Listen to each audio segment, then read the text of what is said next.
नमस्ते विद्यार्थियों, आज हम अपने विज्ञान की 20वीं वीडियो में मिल रहे हैं और आज मैं आपको अंतःस्रावी ग्रंथियों के बारे में बताने वाला हूँ। अंतःस्रावी ग्रंथियाँ क्या होती है, जैसे नाम से पता चल रहा है अंतःस्रावी, जिनका जो स्राव होता है वो अंदर ही हो जाता है। ऐसी जो ये ग्रंथियाँ होती है, इनमें क्या है, नलिकाएं नहीं होती हैं। और जब नलिकाएं ग्रंथियों में नहीं होती हैं तो वो क्या होती है कि अपना जो स्राव भी, उनका कोई स्राव निकलेगा, उनके अंदर से कोई रस निकलेगा, वो जो रस है या हार्मोन है या जो स्राव है वो डायरेक्टली किसमें मिल जाता है, खून में मिल जाता है। देखो पढ़कर देखते हैं क्या लिखा हुआ है। यह ग्रंथियां नलिका विहीन होती है। कैसी होती है? नलिका विहीन। सभी जो कितनी भी ग्रंथियां हमारे शरीर में पाई जाती है उन सब में कुछ ना कुछ पाइप्स पाए जाते हैं, यानी धमनी शिराएं या फिर कुछ भी पाइप्स पाए जाते हैं, लेकिन इन ग्रंथियों में कोई पाइप नहीं होता है। आप देखो, मैंने इतनी सारी ग्रंथियां बनाई हैं, इनमें कोई पाइप कहीं पे भी नहीं निकल रहा है। ये पाइप जो था ये तो अग्नाशय का प्रॉपरली बड़ा जो संरचना थी उसमें था। बीटा कोशिका के बारे में बात करेंगे हम यहाँ पर, ठीक है। अच्छा चलो अपन टॉपिक की तरफ चलते हैं। देखो, तथा अपने हार्मोन को सीधे रक्त में मिला देती है। अपने हार्मोन, जैसे रक्त उस जगह से प्रवाहित हो रहा है ना, तो सीधे ही जैसे उस कोशिका के ऊपर से साइड में से निकलेगा तो वो जो ग्रंथि है, अंतःस्रावी ग्रंथि है, वो उसी जगह अपना हार्मोन छोड़ देगी और वो जो रक्त है उसको पूरी कोशिकाओं में सभी अंगों तक वो उस हार्मोन को लेकर जाता है, ठीक है। हार्मोन शब्द का अर्थ क्या होता है? हार्मोन शब्द का अर्थ होता है उत्तेजित करना। हार्मोन शब्द का अर्थ क्या होता है? उत्तेजित करना। हमारे शरीर में अचानक से परिवर्तन ला देता है तो उसे अपन क्या कहते हैं? हार्मोन कहते हैं। इन ग्रंथियों का वर्णन निम्न प्रकार से अपन इस टॉपिक में करने वाले हैं।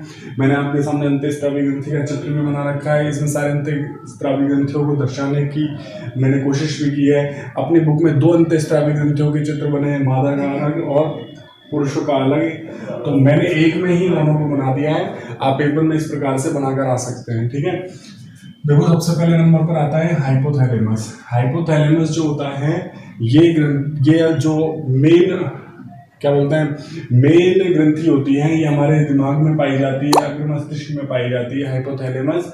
और हाइपोथैलेमस जो होता है पीयूष ग्रंथि पर नियंत्रण करता है। किस पर नियंत्रण करता है? पीयूष ग्रंथि पर ये नियंत्रण करता है, ठीक है।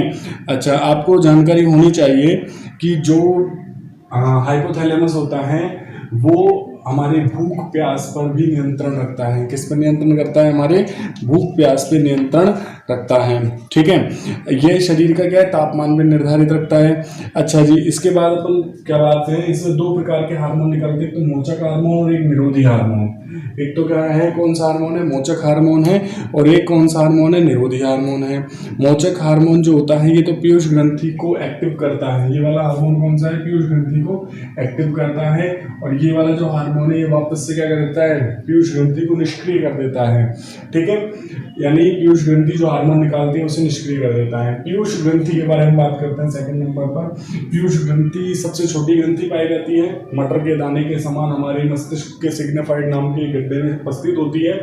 पीयूष ग्रंथि जो होती है ये 2 भागों में विभक्त होती है।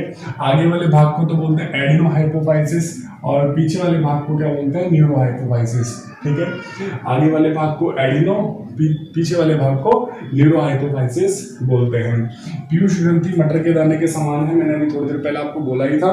और क्या कहते हैं, पीयूष ग्रंथि जो होती है ये हमारी लंबाई को निर्धारित करती है। मेन इसका काम हमारी लंबाई को निर्धारित करना है। इससे पिट्यूटरी नामक हार्मोन स्रावित होता है। मेन इससे कौन सा हार्मोन स्रावित होता है? पिट्यूटरी नामक हार्मोन इससे स्रावित होता है। लेकिन पीयूष ग्रंथि को मास्टर ग्रंथि भी कहते हैं क्योंकि ये सभी ग्रंथियों पर नियंत्रण रखता है। अब जब पीयूष ग्रंथि पर नियंत्रण कौन रखता है? हाइपोथैलेमस रखता है। तो इसीलिए कई बार याद करने की दृष्टि से हाइपोथैलेमस को हेड मास्टर ग्रंथि कहते हैं। जैसे एक स्कूल में टीचर के ऊपर कौन देख रेख करता है?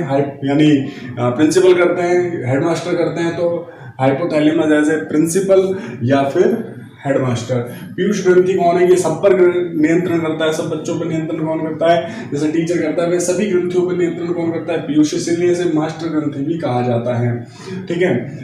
मटर के दाने सबसे छोटी ग्रंथि होती है, याद रखना है आपको। सोमेट्रोपिक हार्मोन तो मैंने आपको बोला कि सोमेट्रोपिक हार्मोन, प्रोलैक्टिक हार्मोन, थायराइड प्रेरक हार्मोन और ऑक्सीटोसिन हार्मोन इसमें से स्रावित होते हैं, और भी कई प्रकार के हार्मोन इसमें से निकलते हैं जो कि अन्य ग्रंथियों पर नियंत्रण करते हैं। ठीक है, आगे अपन बात करते हैं पिनियल ग्रंथि की। पिनियल ग्रंथि क्या होता है? मेलेटोनिन हार्मोन स्रावित करता है। कौन सा हार्मोन स्रावित करता है? मेलेटोनिन यह हार्मोन स्रावित करता है, और इसे जैविक घड़ी भी कहते हैं। क्या कहते हैं इसे? जैविक घड़ी भी कहते हैं। पिनियल ग्रंथि भी हमारे मस्तिष्क में पाई जाती है। जैविक घड़ी क्यों कहते हैं इसको? क्योंकि यह हमारी जो दैनिक संवेदन होता है हमारे शरीर का जो समन्वय होता है उसको निर्धारित करने में हमारी हेल्प करती है। दैनिक लय के लिए उत्तरदायी होता है। हम कुछ चीजों को, जैसे कई बार सोचते हैं कि मैं ये काम कर रहा था, कुछ जैसे अपन कुछ भूल रहे होते हैं कई बार, तो फिर भी कहीं ना कहीं दिमाग में अटकता है कि मैं इस चीज को भूल रहा हूँ। तो वो जो अपन को बार बार इंडिकेट होता है कि मैं उस चीज को भूल रहा हूँ, तो वो सब किसके कारण हो पाता है? पिनियल ग्रंथि के कारण हो पाता है। जैसे कि कभी कोई अपन को कोई समस्या है या कोई कहीं जाना है बाहर और सुबह अपन को जल्दी उठना है, तो हम कई बार अलार्म से पहले उठ जाते हैं, तो वो सब किसके कारण हो पाता है? जैविक घड़ी के कारण। यानी हमारे शरीर में एक तरह से मैं कह दूं कि जैविक घड़ी फिट है हमारे शरीर में, जिसे पिनियल ग्रंथि कहते हैं, और अपन समय से पहले कई बार अलार्म से पहले जग जाते हैं। ठीक है, 4th नंबर पर आता है थायराइड ग्रंथि। थायरोक्सिन इसमें से हार्मोन निकलता है, आरबीसी के निर्माण में ये सहायक होती है, और यह हार्मोन आयोडीन की उपस्थिति में बनता है। अगर आयोडीन नहीं है हमारे शरीर में, आयोडीन की कमी हो रही है, तो थायराइड ग्रंथि कोई काम नहीं कर पाएगी, इससे थायरोक्सिन हार्मोन स्रावित नहीं हो पाएगा, और जब थायरोक्सिन हार्मोन स्रावित नहीं हो पाएगा तो फिर हमारे शरीर में गलकंट नामक एक रोग हो जाता है, जिससे गले की जो अपने थायराइड होती है वो सूज कर फूल कर बड़ी हो जाती है, जिससे कि गला फूल जाता है और गाइटर रोगों से हो जाता है। अच्छा, थायराइड जो ग्रंथि होती है ये एच आकार की हमारे शरीर में सबसे बड़ी अंतःस्रावी ग्रंथि के रूप में पाई जाती है। ये हमारे गले में पाई जाती है। इसी ग्रंथि के जस्ट ऊपर की तरफ पैराथायराइड ग्रंथि पाई जाती है। देखो आपको यहाँ नजर आ रहा है, थायराइड के ऊपर पैराथायराइड ग्रंथि पाई जाती है। इससे पैराथार्मोन हार्मोन स्रावित होता है।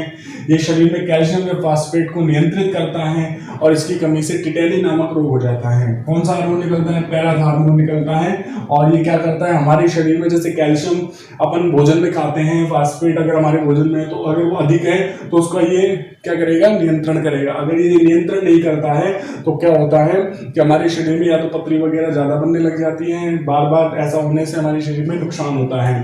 ठीक है, 6 नंबर पर आता है इंसुलिन। इंसुलिन जो होता है, अग्नाशय से इंसुलिन हार्मोन स्रावित होता है, इससे ग्लूकेगोन हार्मोन भी स्रावित होता है। अग्नाशय जो होती है मिश्रित ग्रंथियां होती हैं। आपको बता दूं मैं, जो इंसुलिन होता है ये हमारे अग्नाशय की लैंगरहैंस द्वीप समूह एक छोटी छोटी कोशिकाएं पाई जाती हैं हमारे अग्नाशय में, उससे इंसुलिन में यानी जो लैंगरहैंस में बीटा, ठीक है, तो बीटा कोशिकाओं द्वारा इंसुलिन हार्मोन स्रावित होता है, और ग्लूकेगोन जो होता है अल्फा कोशिकाओं द्वारा होता है। इंसुलिन जो होता है शर्करा का पाचन करता है। मैंने अभी आपको उसके बारे में डिटेल से भी थोड़ा सा बता दिया है, और इसके बारे में मैंने आपको पाचन तंत्र के टाइम पे बताया था। ये इसका एक चित्र है। देखो 3 जो अंतःस्रावी ग्रंथियां हैं वो मस्तिष्क में पाई जाती हैं, पैराथायराइड और थायराइड गले में पाई जाती है। थाइमस के बारे में आपको बताने वाला हूँ। अग्नाशय जो होता है इधर की तरफ पाया जाता है, हमारे पाचन तंत्र में बताया था। एड्रिनल ग्रंथि है, अंडाशय है और वृषण है। इन सब के बारे में यानी 10 अंतःस्रावी ग्रंथियां हैं, जिनमें से मैं आपको 6 के बारे में बता चुका हूँ। 4 के बारे में मुझे और बताना है। अंतःस्रावी ग्रंथि का चित्र बनाइए, अंतःस्रावी जो तंत्र है उनका चित्र का ये चित्र बनाना है आपको। पेपर में इतनी बार नहीं आया है, लेकिन फिर भी हम किसी भी चीज को नहीं छोड़ सकते हैं। 5 नंबर का सवाल बनता है, हार्मोन शब्द का अर्थ क्या है? मैंने अभी थोड़ी देर पहले बोला था, हार्मोन शब्द का अर्थ होता है उत्तेजित करना। ठीक है फ्रेंड्स, इसी प्रकार से आप जुड़े रहिए और होमवर्क करके जरूर बताइए। कुछ बच्चे जो हैं होमवर्क नहीं करते हैं, करने दे रहे हैं मुझे, कर नहीं बता रहे हैं, तो आप मुझे होमवर्क जरूर कीजिए। थैंक्स।